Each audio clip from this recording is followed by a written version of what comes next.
Tá. Primeiro ponto, depois eu vou querer alongar essa história, porque até onde eu sei, vocês são a favor ou contra o Banco Central?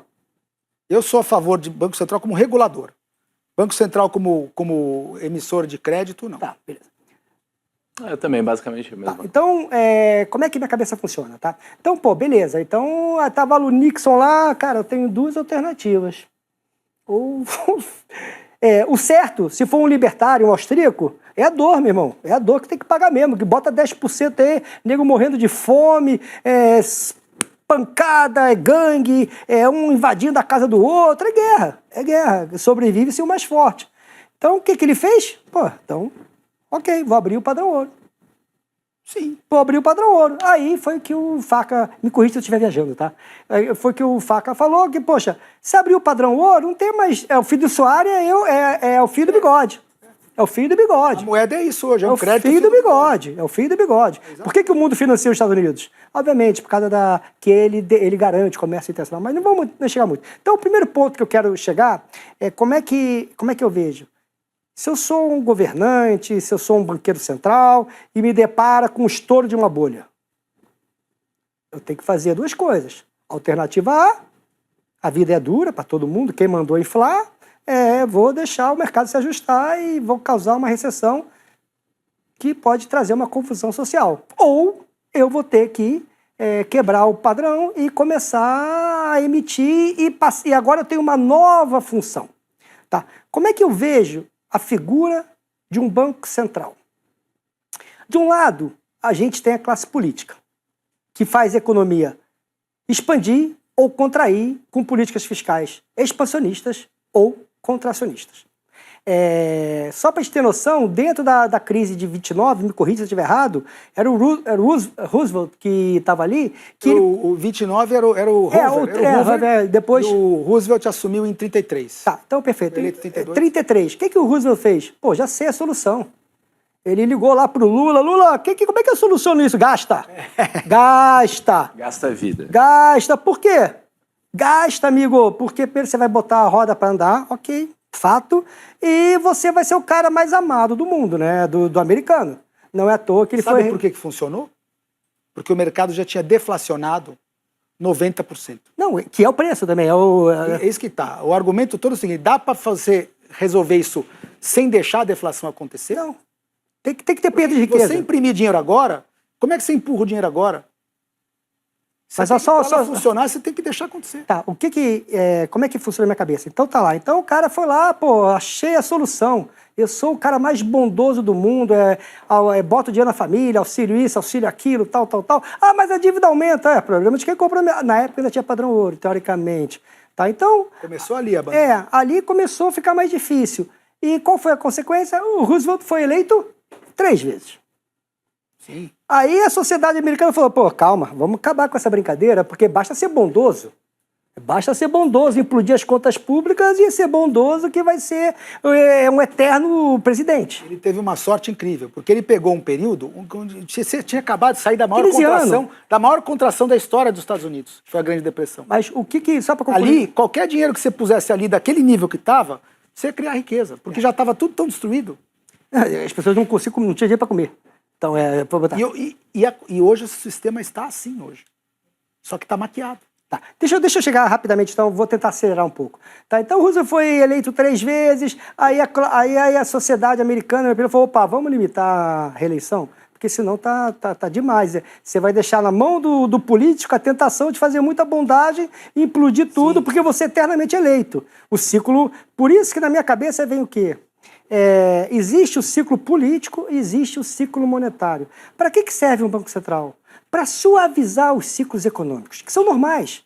Os ciclos econômicos fazem parte da sociedade. Então, se a economia está muito quente, a inflação vai bater, o Banco Central vai lá, aumenta juros, aumenta compulsório, reduz dinheiro em circulação, para quê? Para cair a demanda, para a inflação cair, etc. Aí, quando a inflação começar a cair, ele volta a baixar o juro, volta para o juro neutro, volta para a normalidade. Em contrapartida, é a mesma coisa. Se a economia está entrando em recessão, se não tiver Banco Central, que entre. Se o preço de ajuste é 10% do PIB, Quem garante? Agora, minha pergunta que eu faço até... Não, só para concluir. Então, para que serve o Banco Central? Opa, em vez de deixar isso acontecer, pô, deixa eu suavizar, deixa eu estimular a economia. Vou botar que seja juros zero. Então, ali, o Banco Central, opa, em vez de ter 100 Banco Central, para mim, o mundo podia ser o ciclo de cresceu 5, 6, 7, caiu 4. Subiu 5, 6, caiu 4. Com o Banco Central, opa, ele é o freio acelerador. Tá indo para cá, eu freio para evitar o quê? Agora o mundo vai de 2 para 2, 3, então por alto, tá? A maneira que eu penso. Então, só para chegar lá e dar esse passo a mais, bom, como é que eu vejo? Por isso que eu acredito que tudo tem solução na vida, tá? A experiência que a gente viu no mundo. O que aconteceu em 2008, senhores, foi uma coisa assim impressionante. Ele viu há muito mais do que eu vi, né? Ele sabe muito mais do que eu. Mas ali o mundo acabou. Não tinha mais sistema bancário.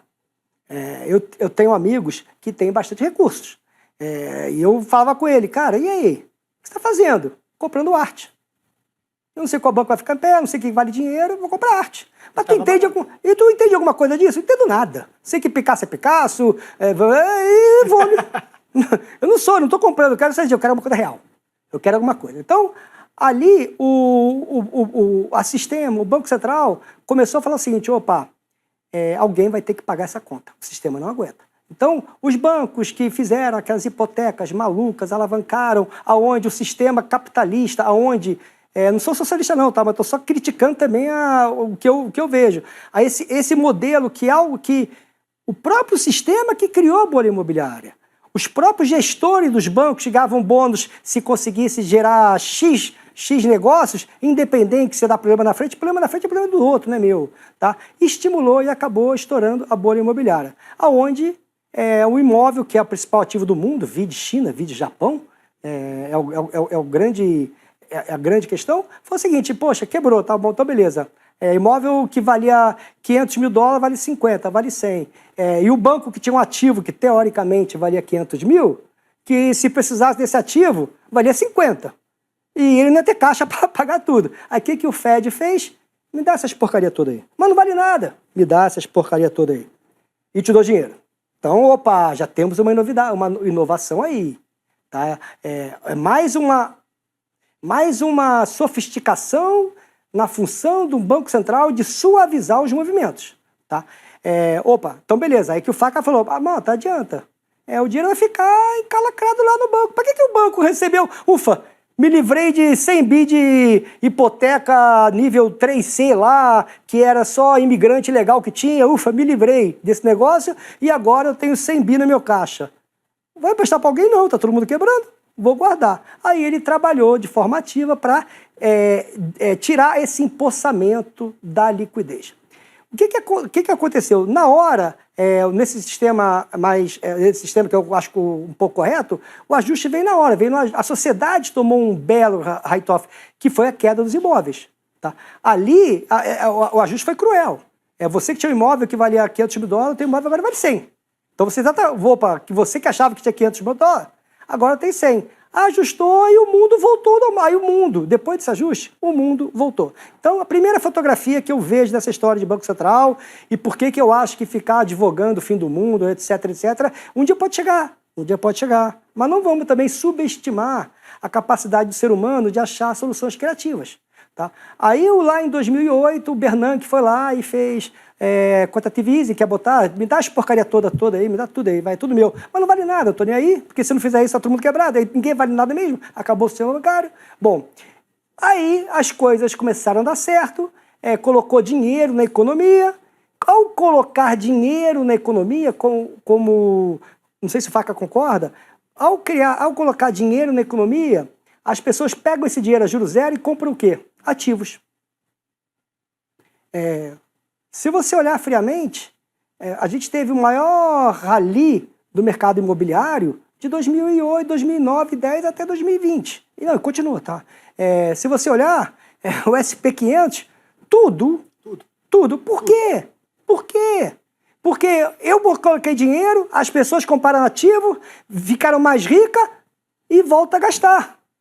Então, eu acho até um pouco perverso nesse sentido. Opa, então você está me dizendo o quê? Você vai deixar a turma que tem dinheiro enriquecer, porque está comprando ativo, para poder gastar e contratar os coitados dos pagadores de boleto. Sim, essa é a estratégia. É o que tinha, na minha opinião, talvez. Tá? E qual é a consequência disso? Infelizmente, uma desigualdade de renda absurda, que hoje, para mim, é o maior problema do mundo, é a desigualdade de renda. Tá? Bom, então foi até 2020. E qual foi a mágica dessa história inteira? Por que sempre o governante tinha medo de colocar dinheiro? É inflação.